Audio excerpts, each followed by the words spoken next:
ایک حیوان کے اندر تمام وہ اوصاف موجود ہوتے ہیں جو انسان کے اندر موجود ہیں۔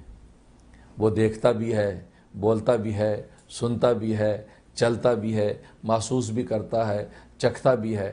تو گویا کہ یہ 5 حواس خمسہ ظاہرہ جو انسان کے اندر موجود ہیں کہ اس کی آنکھوں میں قوت جو وہ باصرہ ہے، دیکھنے کی قوت ہے، کانوں میں قوت سامع ہے، سننے کی قوت ہے، زبان میں قوت ذائقہ ہے، چکھنے کی قوت ہے، ناک میں قوت شامہ ہے، سونگھنے کی قوت ہے، ہاتھ پیر میں قوت لامسہ ہے، چھونے کی قوت ہے۔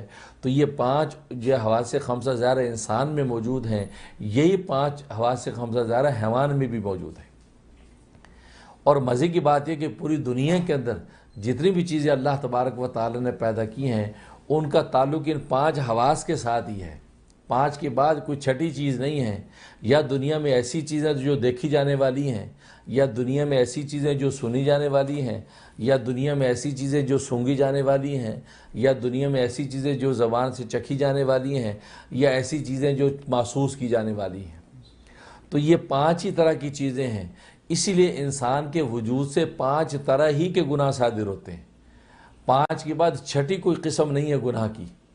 گناہ جو بھی انسان سے صادر ہوں گے، یا تو وہ گناہ ہوگے جن کا تعلق آنکھ سے ہوگا، یا وہ گناہ صادر ہوں گے جن کا تعلق کان سے ہوگا، یا وہ گناہ صادر ہوں گے جن کا تعلق زبان سے ہوگا، یا وہ گناہ صادر ہوں گے جن کا تعلق ناک سے ہوگا، یا وہ گناہ صادر ہوں گے جن کا تعلق محسوس کرنے سے ہوگا، لمس سے ہوگا۔ اس کے علاوہ کوئی اور گناہ نہیں ہے۔ تو 5 ہی طرح کے اللہ تبارک و تعالی نے گناہ پیدا کیے ہیں جو انسان دنیا کے اندر کر بیٹھتا ہے۔ یہی وجہ ہے کہ علماء نے یہ نقطہ لکھا ہے کہ اللہ تبارک و تعالی نے 5 نمازیں فرض بھی اس لیے کی ہیں کہ جب انسان 5 نمازیں پوری عشاء تک پڑھ لیتا ہے تو دن بھر کے 5 طرح کے گناہ جو دن بھر اس سے ہوتے رہے ہیں اللہ تبارک و تعالی وہ سارے کے سارے معاف کر دیتے۔ جب فجر پڑھی تو فجر پڑھی تو ایک طرح کے گناہ معاف ہو گئے، ظہر پڑھی تو دوسری طرح کے گناہ معاف ہو گئے، عصر پڑھی تو تیسری طرح کے گناہ معاف ہو گئے، مغرب پڑھی تو چوتھی طرح کے گناہ معاف ہو گئے، عشاء پڑھی تو 5ویں طرح کے گناہ معاف ہو گئے۔ گویا کہ یہ 5 نمازیں ادا کرنے پر 5 قسم کے جو گناہ تھے، 5 قسم کے گناہ اللہ تبارک و تعالی اس کے معاف کر دیتے ہیں اور اس کی روح کو پاک کر دیتے ہیں۔ اس لیے اگر کسی شخص نے 5 نمازیں پوری نہیں پڑھی، 2 نمازیں پڑھی ہیں تو 2 طرح کے گناہ تو اس کے معاف ہو گئے، لیکن باقی 3 طرح کے گناہ اس کی گردن پر ہے۔ اس نے اگر 3 نمازیں پڑھی ہیں تو اس کی 3 طرح کے گناہ تو معاف ہو گئے، لیکن 2 طرح کے گناہ اس کی گردن پر ہیں۔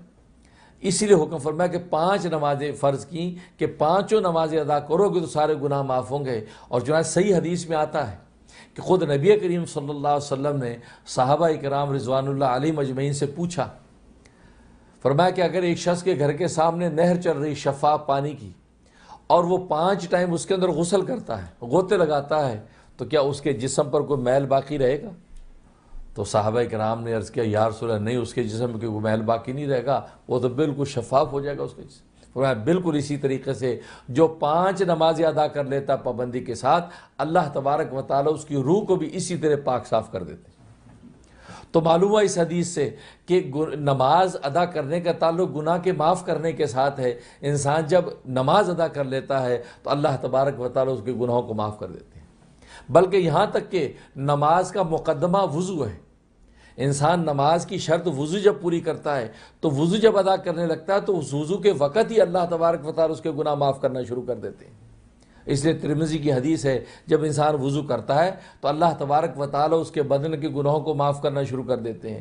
ہاتھ جب دھوتا ہے تو ہاتھ کے گناہ جھڑ جاتے ہیں، منہ جب دھوتا ہے تو آنکھوں کے گناہ، ناک میں پانی ڈالتا ہے تو ناک کے گناہ، کلی کرتا ہے تو منہ کے گناہ۔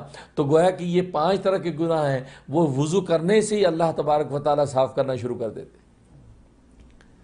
یہ وجہ کہ وضو کرنے کے بعد انسان کو جو خاص قسم کا انشراح اور طبیعت میں انبساط اور خوشی اور فرد محسوس ہوتی ہے، اور غیر وضو کی حالت میں ایسا محسوس نہیں ہوتا۔ اس کی وجہ یہ کہ اس کی روح جو ہے کسی حد تک گناہوں سے پاک ہو گئی۔ جب گناہوں سے پاک ہو گئی اب اس کو ایک خاص قسم کی فرد اور تسکین محسوس ہوتی ہے۔ اب وہ اللہ کے حضور کھڑے ہو کے اللہ اکبر کر کے جمان نماز پڑھتا ہے تو اللہ تبارک و تعالی اس کی روح پر جب اپنی نگاہ ڈالتے ہیں تو اس کی روح اور گناہوں سے پاک ہوتی چلی جاتی ہے۔ تو 5 طرح کے گناہ چونکہ صادر ہوتے تھے، لہذا 5 نمازوں کے ذریعے سے گناہ معاف ہو رہے ہیں۔